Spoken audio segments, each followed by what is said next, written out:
ప్రేక్షకులందరికీ వినాయక చవితి శుభాకాంక్షలు. వినాయక చవితి స్పెషల్ దద్దోజనం ప్రసాదం ఎలా తయారు చేయాలో ఇప్పుడు నేర్చుకుందాం రండి. అన్నంలో పెరుగు కలుపుకోవాలి.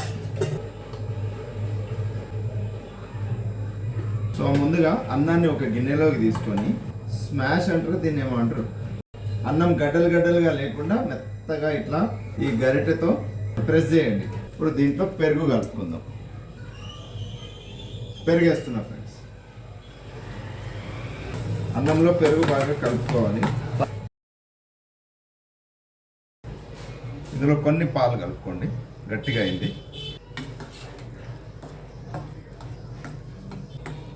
ఓకే, ఇలా పెరుగన్నం కలుపుకొని పక్కన పెట్టుకోండి.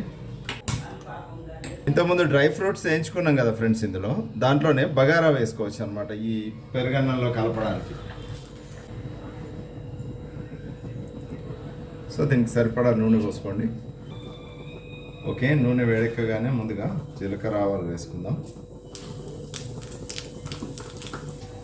కొన్ని పల్లీలు కూడా వేసుకోండి.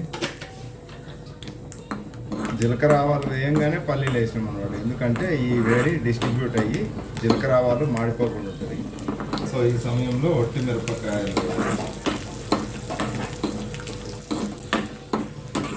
మిరపకాయలని ఎక్కువ మాడకూడదు.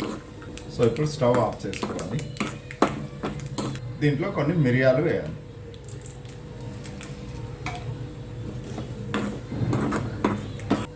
సో ఈ పోపు చల్లారే వరకు పక్కన పెట్టుకోవాలి.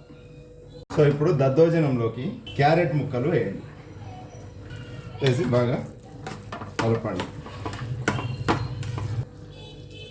కొంచెం పాలు పోసుకొని కలపండి, ఎందుకంటే బాగా టైట్ అయిపోయింది అందుకని. ఇప్పుడు దీంట్లోకి చల్లారిన తాలింపు కలిపేసుకోండి ఫ్రెండ్స్.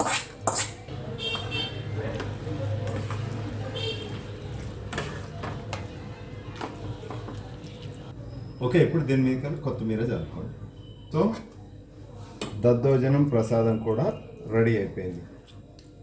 సో ఈ వీడియో కనుక నచ్చినట్లయితే లైక్ చేయండి, మీ ఫ్రెండ్స్తో షేర్ చేయండి, నా ఛానల్ని సబ్స్క్రైబ్ చేయండి, పక్కనే ఉన్న బెల్ బటన్ ఆల్ అని ఆప్షన్ కూడా సెలెక్ట్ చేసుకోండి. మరో మంచి వీడియోతో మళ్ళీ కలుస్తాను. అంతవరకు సెలవు, నమస్తే.